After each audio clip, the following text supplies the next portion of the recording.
Today I'm going to be heat treating the little companion knives to go with the Khukri. First thing I'm going to do is try to get my maker's mark in the blade. With these blades being so small, it's going to be hard to do.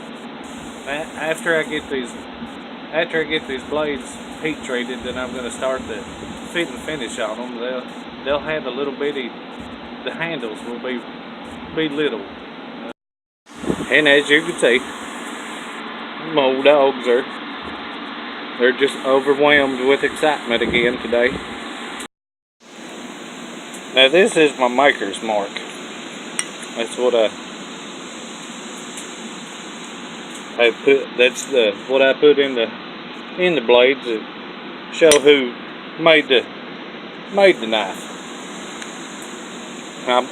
I made that, and I will tell you, that's probably the first and last one I ever make. If I need another maker's mark or need to replace this one, more than likely I'm gonna pay somebody else to do it. That's hard to do. Whenever you're trying to get that, it's not gonna. When you're trying to get that lettering in there, it's really hard to do. Something that small. Then you have to remember, you've got to put that in backwards. So whatever you strike it comes out the way it's supposed to be. Before I put my maker's mark in, I had to heat that metal up. The high carbon steel it's too hard to just take and hammer that in.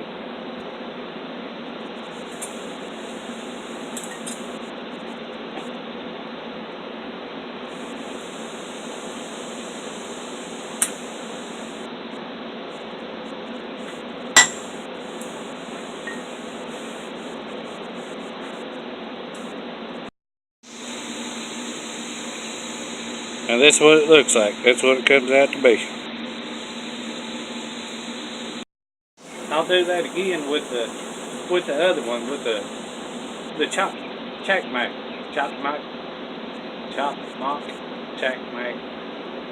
I don't mean no disrespect to that name. I don't know how you pronounce it. But I'll do that with the other blade. I don't think I'm going to harden up the other blade, because it's not supposed to have a sharp edge on it anyways. I think I want it to stay a little bit softer. That way, I believe it'll work better. I looked around, did some research on how these are, and I couldn't find anything on how they did that. And I'm talking, whenever I say they, I'm talking 500 years ago. I'm talking back in the 15th, 16th century. But I couldn't find nothing on whether they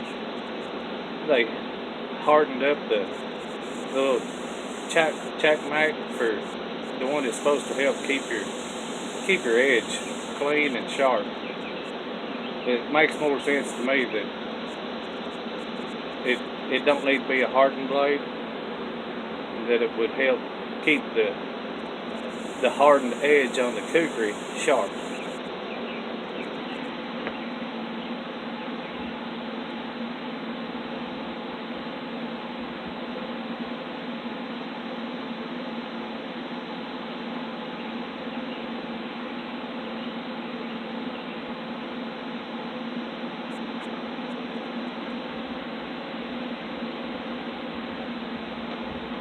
Still straight. No poppings and pingings, no screaming at me, no yelling, no fussing and a cussing me. So that went good. That went well. Now I want to check this blade and make sure it's hard.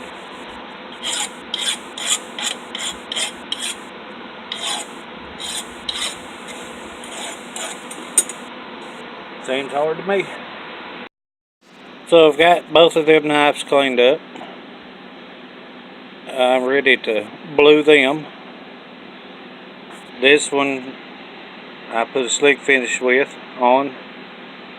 This one I left it kind of rough because it's not supposed to have a sharp blade anyways. It's for helping clean the blade edge of the Khukri off. So I left it kind of rough. I think they might have finally found that snake. They're looking awful hard for something right there.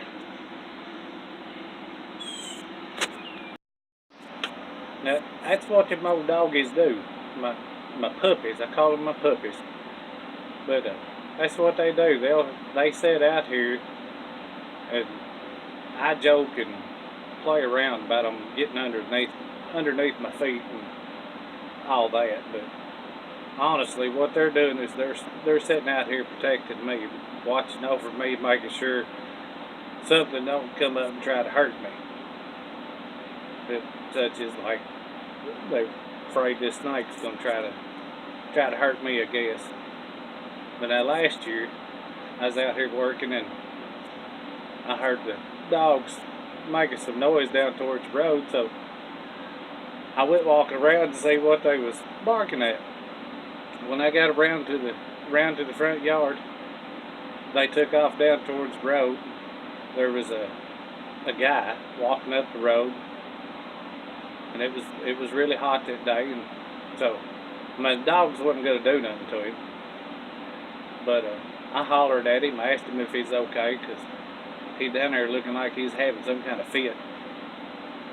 And he started just cussing me, raving and ranting, throwing stuff, cussing, kicking at the dogs, and I walked down there because I wasn't for sure what they was going to do with him acting all crazy. So when I get down there, this guy starts threatening me, telling me he's going to kill me. And of course, I didn't think much about it. I thought he done got too hot and the heat done went to his head. But turns out he might have been a little bit off in the head. But he starts threatening, swinging at me, kicking at me, telling me he's going to kill me, and my dogs got between me and him, backed him off. And then he started kicking and screaming at them. One went on one side of him, one went on the other side of him. That's the first time I ever seen them dogs do that. But I knew what they was fixing to do.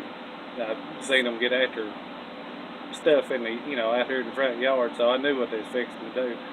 So I had to grab up my dogs and hold them and send this guy walking on down the road. So that's what my dogs do. They sit out here, and I joke around about it, but they do protect me while I'm out here. One more thing about the crazy guy that was out here I was talking about is a few days later I was talking to one of my friends, another one of my friends, and they had a story about this guy too. Somebody that we both knew had picked him up after I seen him walking up the road. They picked him up, and when he got in the vehicle, we started talking to him, and they asked him where he needed to go, and he mumbled on about something, reached in his little bag he was carrying, and started putting socks over his head. And looked over at a friend, said something crazy to him. I don't know what it was. He said, "Here," threw one at him and said, "Here's one too. Put this on." So he stopped and kicked him out. But the funny thing about this is I had done called the law on him, and by the time the law got down here looking for him, he had done picked him up and took him further down the road and dropped him off, so they never found him. And then I'd talked to somebody else that, well, it ain't been that long ago, it's probably been 4 months ago, that somebody else I knew picked him up. And so he's still hanging around out here somewhere. They picked him up, and they thought that he had a loose wire too. One of these days, maybe somebody will catch him. So I'm gonna do the burn through on this tank. See, little handles. And actually, the handle might be a little, probably going to be smaller than that, which they don't have big handles on them to start with.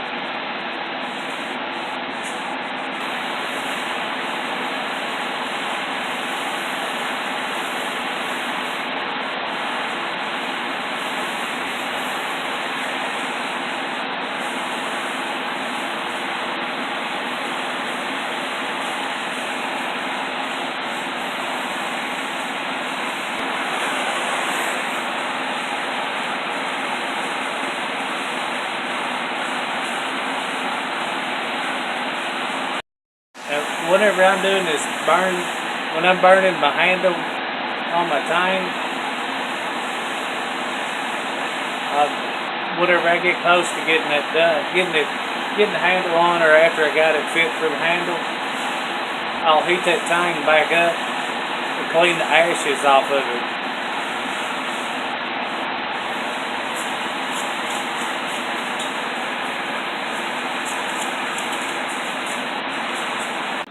Today I'm going to try to get these little companion knives for the Khukri finished up. I've got the handles glued on them now. I got to just shape them up, make them look good. I've already started working on this one.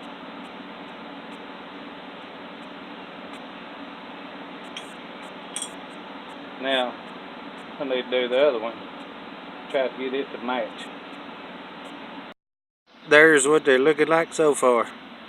The next thing I'll do is I'll start cleaning them blades back up and put the finish on the handles.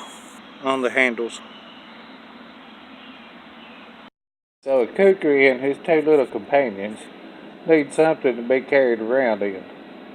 So I decided to make a sheath for all three of them. I made it out of leather and wood. Did all the leather work myself. The Khukri sheath, it has the two pockets for the two companion knives, and then the pocket at the bottom of it is for carrying tinder or flint or anything like that.